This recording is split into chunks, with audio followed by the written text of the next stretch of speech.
So guys आज हम लोग पार्क गए थे और मम्मी अपने साथ सिर्फ 20-30 रुपीज़ लेकर गई थी, क्योंकि पार्क जाते समय तो मतलब इतना ज़्यादा मतलब ले जाएंगे, हमें ज़रूरत नहीं है। हमने सिर्फ अनमोल के लिए 20-30 रुपीज़ रखे थे और फिर अनमोल ने रास्ते में ही उन्हें खर्च कर दिया था। उसने चिप्स मांगे, कुरकुरे मांगे, तो वो ख़त्म हो गए थे। उसके बाद क्या, फिर जब हम लोग पार्क से घर जाए थे तो मैंने और दीदी ने मम्मी को बोला कि हमें गन्ने का जूस पीना है।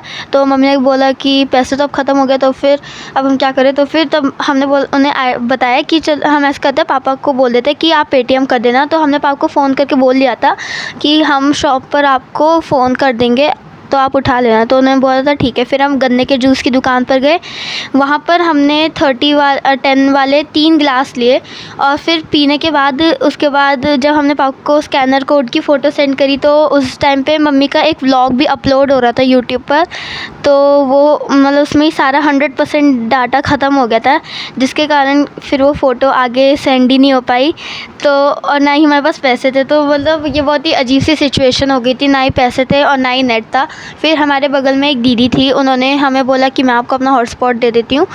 तो फिर हमने उनका हॉटस्पॉट लिया, हमने वो फ़ोटो सेंड करती थी। उस टाइम पे उन भैया ने भी बोला था कि कोई नहीं, आप बाद में सेंड कर देना, मतलब आप बाद में पैसे दे देना। तो फिर लेकिन हमने बोला था कि कोई नहीं भैया, हम अभी आपको दे देंगे पैसे।